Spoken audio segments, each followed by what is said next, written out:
আসসালামু আলাইকুম ওয়া রাহমাতুল্লাহ। প্রিয় দর্শক, আজকের ভিডিওতে আমি আপনাদের সামনে এমন একটি ছোট্ট ইস্তেগফারের কথা বলবো, যে ইস্তেগফারটি এতটাই শক্তিশালী, এতটাই কার্যকর যে এর ফজিলত শুনলে আপনি অবাক হয়ে যাবেন। আপনি যদি কষ্ট করে এই ছোট্ট ইস্তেগফারটি এশার নামাজের পর 100 বার পাঠ করতে পারেন, আল্লাহ তাআলা আপনাকে 3টি পুরস্কার দান করবেন ইনশাআল্লাহ। তার মধ্যে সবচেয়ে দামি পুরস্কার হলো আপনার জীবনের সকল গুনাহ ক্ষমা করে দিবেন। সুবহানাল্লাহ। আপনি হয়তো ভাবতে পারেন যে এটার এমন কি বিষয়, সব গুনাহ মাফ হয়ে যাবে। আপনার কাছে হয়তো এটি স্বাভাবিক বিষয় হতে পারে, কিন্তু প্রিয় দর্শক, আপনি একটু চিন্তা করে দেখুন, আপনার জীবনের সকল সগীরা গুনাহ যদি ক্ষমা হয়ে যায়, এর থেকে সৌভাগ্যের বিষয় আর কি হতে পারে। এছাড়াও আরো 2টি গুরুত্বপূর্ণ পুরস্কার আল্লাহ তাআলা আপনাকে দান করবেন। এই 2টি পুরস্কারের কথা আমি আপনাদেরকে ভিডিওর একদম শেষে জানাবো। একজন মুমিন মুসলমান হিসেবে ভিডিওটি আপনার জন্য খুবই গুরুত্বপূর্ণ। তাই আমি বিশ্বাস করি, যে ব্যক্তি চায় তার গুনাহগুলোকে ক্ষমা করাতে, যে ব্যক্তি চায় তার জীবনের অফুরন্ত রিজিক আসুক, যে ব্যক্তি আল্লাহ তাআলাকে ভালোবাসে, সে আজকের ভিডিওটি সম্পূর্ণ দেখবে এবং এখান থেকে আমলটি শিখে পরবর্তীতে সেও সুন্দরভাবে এশার নামাজের পরে এই ইস্তেগফারের আমলটি করবে ইনশাআল্লাহ। আল্লাহ তাআলা 3টি পুরস্কার দান করবেন এবং পূর্ববর্তী গুনাহের সমপরিমাণ নেক তার আমলনামায় যোগ করে দিবেন। আসুন একটু মহান আল্লাহর কাছে মন খুলে দোয়া করি।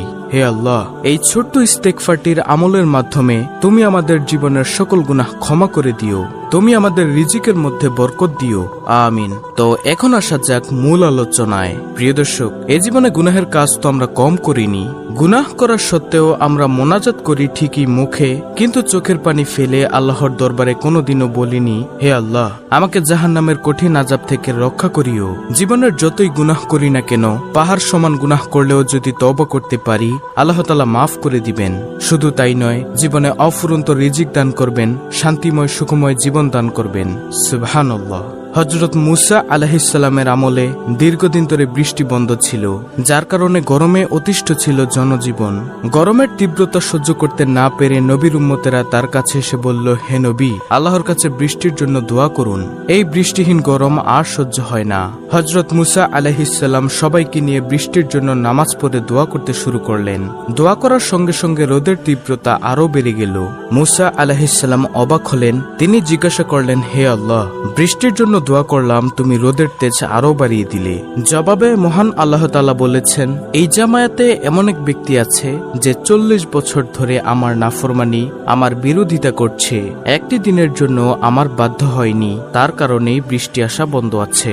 হযরত মুসা আলাইহিসসালাম জামায়াতের দিকে তাকিয়ে সেই অচেনা অজানা লোকটিকে বের হয়ে যেতে বললেন।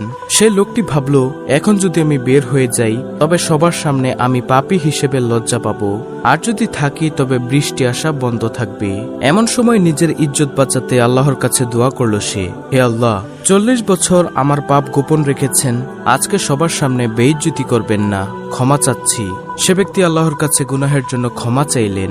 একদিকে দোয়া শেষ হলো, অন্যদিকে আকাশ থেকে বৃষ্টি শুরু হলো।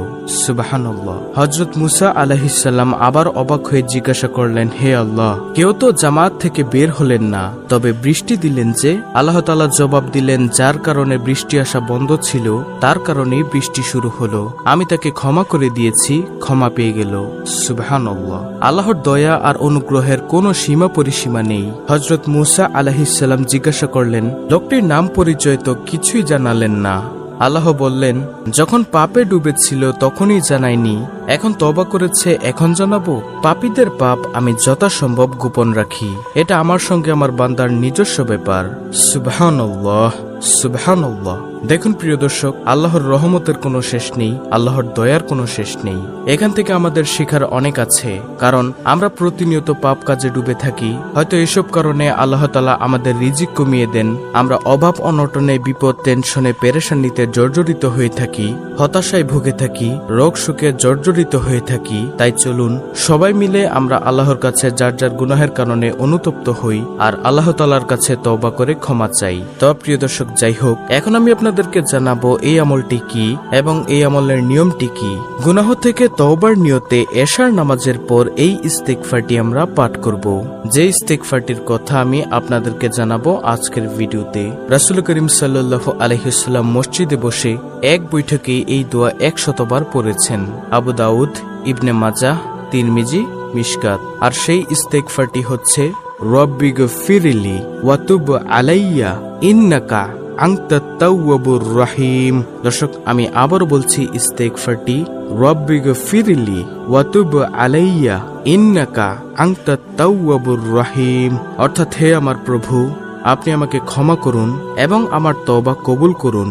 নিশ্চয়ই আপনি মহান তওবা কবুলকারী, করুণাময়।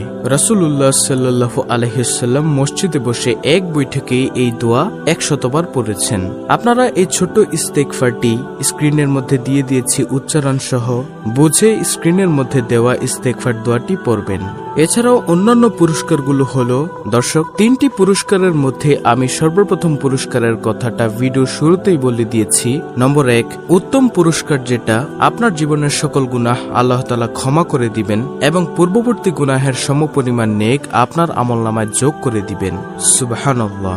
নম্বর 2, আপনার রিজিকের মধ্যে আল্লাহ তাআলা রহমত দান করবেন। 3, গায়েবী খাজানা থেকে রিজিকের ব্যবস্থা করবেন। আপনার রিজিকের দায়িত্ব আল্লাহ তাআলাই নিয়ে নেবেন। এখন বলবো আমলটি করার নিয়ম। আমলটির নিয়ম আমি সংক্ষেপে বলে দিচ্ছি। এশার নামাজ আদায় করে উক্ত দোয়াটি 100 বার পাঠ করবেন, তারপর কয়েকবার দুরূদ শরীফ পাঠ করবেন, তারপর দুহাত তুলে আল্লাহ তাআলার কাছে চোখের পানি ছেড়ে দিয়ে দোয়া করবেন। আপনার জীবনের সকল কবিরা সগীরা সকল গুনাহের জন্য ক্ষমা চাইবেন আল্লাহর কাছে এবং আল্লাহ তাআলার কাছে সকল বিপদ আপদ, টেনশন, পেরেশানি থেকে মুক্তি চাইবেন। রিজিকের জন্য দোয়া করবেন। মনে রাখবেন, আল্লাহর কাছে চাইতে হবে, না চাইলে আল্লাহ তাআলা কিন্তু দিবেন না। আল্লাহ তাআলা বেরাজি হন, তাই আল্লাহর কাছে চাইতে হবে। আল্লাহ আপনার দোয়া কবুল করবেন ইনশাআল্লাহ। তাই আসুন আমরা উক্ত আমলটি করে আল্লাহ তাআলার দরবার থেকে সকল গুনাহ ক্ষমা করিয়ে নেই। একটি ছোট্ট অনুরোধ থাকবে, নতুন দর্শক হয়ে থাকলে চ্যানেলটিকে অবশ্যই, এই ইসলামের আলো চ্যানেলটিকে অবশ্যই সাবস্ক্রাইব করে পাশে থাকবেন এরকম আমলের ভিডিও পাওয়ার জন্য। ভিডিওটিতে একটি লাইক দিবেন এবং কমেন্টে আমিন লিখবেন এবং অন্য মুসলিম ভাই বোনদের কাছে ভিডিওটি শেয়ার করে দিবেন, যেন তারাও দেখে শিখে আমলটি করতে পারে। আল্লাহ রাব্বুল আলামিন আমাদের সকলের গুনাহ ক্ষমা করে দিন। আমিন।